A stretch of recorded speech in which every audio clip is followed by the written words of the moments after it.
The executioner's silk cord waited, coiled like a serpent beside the throne. Ibrahim I, 24th Sultan of the Ottoman Empire, once the most powerful man in the Islamic world, now trembled before his own janissaries. The elite soldiers who had once protected him now came as his executioners. As they moved forward with practiced efficiency, Ibrahim screamed the words that would echo through Ottoman history. "Is there no one among my subjects who will take pity on me? Have I not showered wealth upon you all?" But the marble halls of Topkapi Palace returned only cold silence. The empire had decided the Sultan they once called Ibrahim the Mad would breathe his last on August 18th, 1648. The golden cage that had imprisoned him for most of his life was about to become a coffin. But to understand the man who died that day, the fears that consumed him, the desires that drove him, the madness that defined him, we must return to another cage, one that shaped the boy who would become Sultan.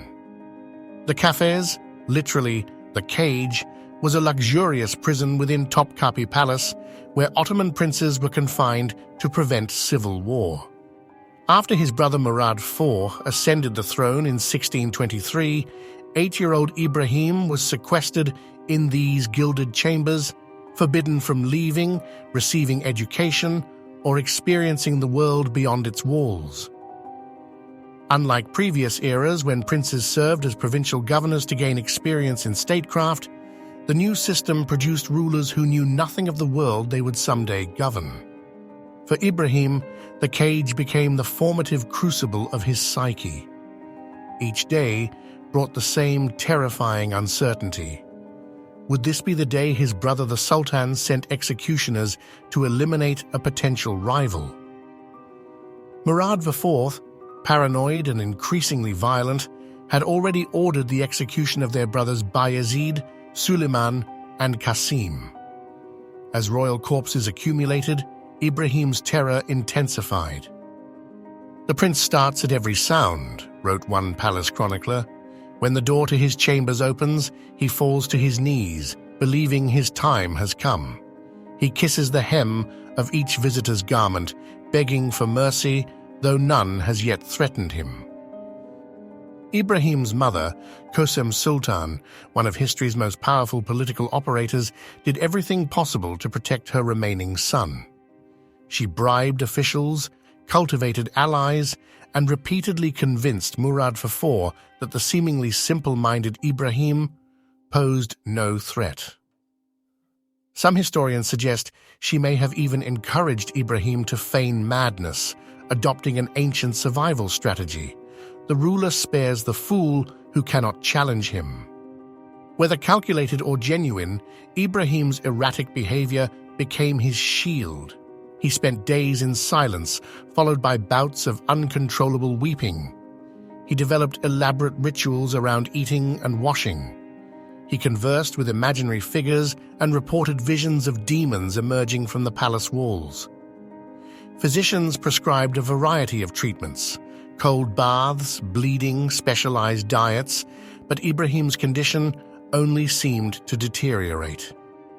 The psychological impact of extended confinement was compounded by the specific horrors of the Ottoman succession system. Ibrahim not only witnessed servants removing his brother's corpses, but also saw the executions of his brother's children, even infants, strangled by bowstrings to eliminate all possible contenders for the throne. These experiences left psychological wounds that would never heal, fracturing his already fragile mind. Then, in 1640, the unexpected occurred.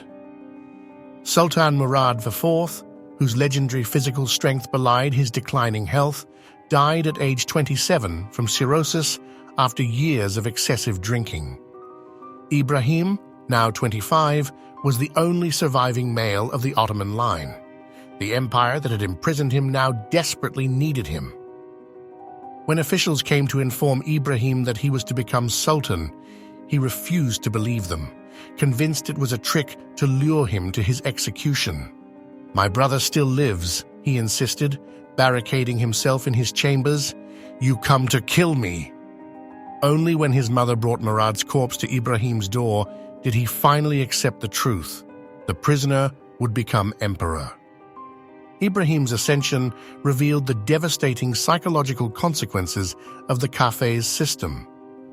Totally unprepared for rule, having never received training in governance, military affairs, or diplomacy, Ibrahim was suddenly responsible for an empire spanning 3 continents. The man who had spent his formative years jumping at shadows now commanded armies. He who had begged for his life now held the power of death over millions. For a brief, surprising moment, it seemed Ibrahim might overcome his past. Contrary to expectations, his early reign showed flashes of competence.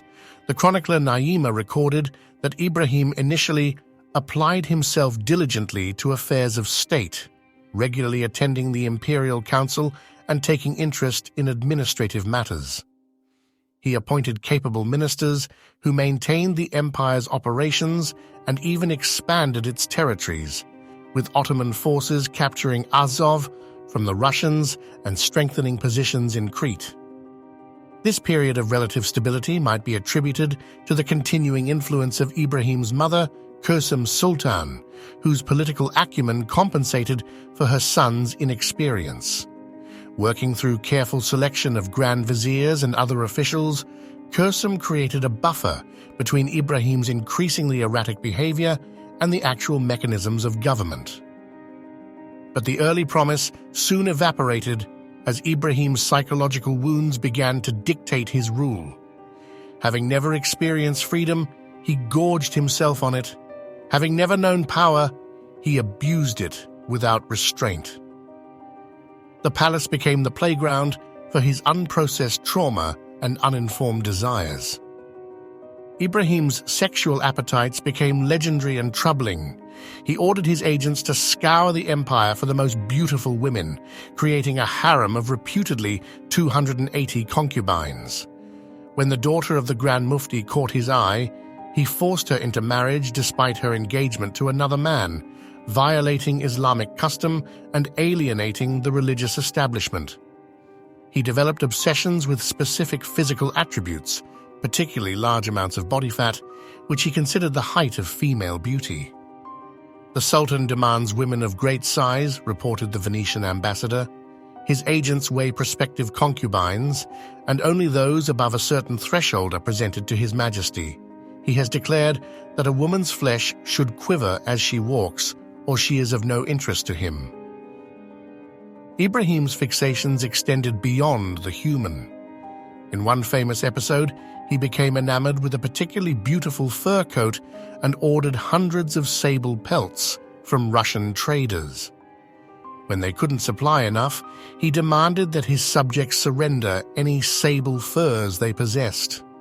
Similarly, he developed an obsession with amber and had the palace decorated with it extensively, creating what contemporaries called seas of amber in his private chambers. These behaviors might seem merely eccentric, but they drained the treasury at a time when the empire faced significant military challenges. In 4 years, Ibrahim squandered the substantial reserves accumulated during Murad IV's reign. As economic pressure mounted, he instituted new taxes that disproportionately affected common people, stoking widespread resentment. Ibrahim's psychological deterioration accelerated as his reign progressed. He suffered from insomnia and paranoia, sometimes staying awake for days before collapsing into exhausted sleep.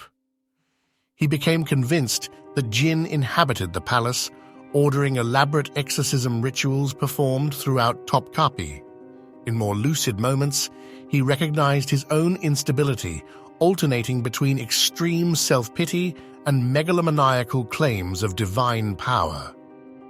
Today, he declares himself the shadow of Allah on earth, wrote one court physician. Yet by evening, he weeps that he is nothing but a prisoner still, now caged by the weight of the turban rather than the walls of the cafes. This volatility made Ibrahim dangerous to those around him. Courtiers who displeased him faced immediate execution.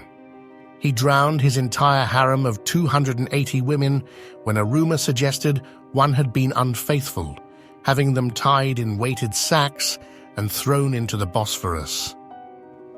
Whether this horrific incident actually occurred as described is debated by historians, but the fact that contemporaries found it plausible speaks volumes about Ibrahim's reputation for cruelty and impulsivity. Perhaps most damaging to Ibrahim's rule was his treatment of the military, particularly the elite Janissary Corps. These highly trained soldiers formed the backbone of Ottoman power, but required careful management and regular payment. Ibrahim, unlike his predecessors, failed to maintain the delicate balance of Janissary loyalty. He appointed incompetent commanders based on personal favoritism rather than merit. He diverted funds meant for military salaries to his personal projects. He ignored the deteriorating conditions in frontier garrisons while lavishing wealth on palace favorites. By 1647, a perfect storm had formed. The continuing war in Crete drained resources without producing decisive victories. New taxes furthered public discontent. The religious establishment, alienated by Ibrahim's violations of Islamic principles, began questioning his fitness to rule. And the Janissaries, the ultimate kingmakers of the Ottoman system, had lost all respect for their sultan. The crisis came to a head when Ibrahim ordered the execution of the Grand Vizier, Salih Pasha, reportedly because a fortune-teller had warned the Sultan of betrayal. This arbitrary killing of a capable administrator proved the final straw. In August 1648, a coalition formed between the military leadership, religious authorities, and Ibrahim's mother, Ottoman Sultan herself, who had concluded that her son's continued rule threatened the very survival of the Ottoman dynasty. On August 8, 1648, Ibrahim was deposed in favor of his 6-year-old son, Mehmed IV. The fallen sultan returned to confinement, now a prisoner once more, though in a smaller, darker chamber than the cafes of his youth. For 10 days, he existed in this limbo, alternating between rage and despair before the decision was made that he was too dangerous to keep alive. The executioners who came for Ibrahim on August 18th found him neither dignified in his final moments nor resigned to his fate. He fought desperately, requiring several strong men to restrain him as the silk cord was looped around his neck. His final cries, begging the same people he had tyrannized to show him mercy, revealed the essential tragedy of his existence. A man who never understood the world he briefly ruled, who confused power with freedom, who remained imprisoned by his past even when sitting on the throne. Ibrahim's body was buried in the tomb of his father, Ahmed Buritzstand, at the Sultan Ahmed Mosque. No great monuments were erected to his memory. Official histories minimized his reign, emphasizing instead the restoration of proper rule under his son. The epithet Ibrahim the Mad became his primary legacy, reducing a complex psychological tragedy to a simple label that absolved the Ottoman system of its role in creating him. The cafes continued to produce Ottoman sultans for another 2 centuries.